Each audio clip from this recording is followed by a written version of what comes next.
Nay lên cho anh em con phi cơ mặt đất ra đi.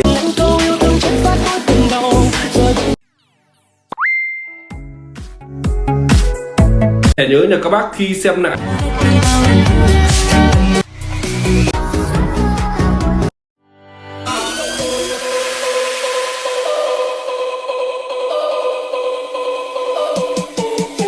thị trấn Tiki à, đây nhá.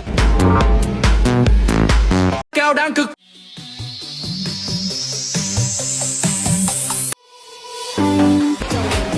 Bỏ ngay các suy nghĩ cơ Tình yêu đâu phải định đặt anh vào cảm xúc đau lòng.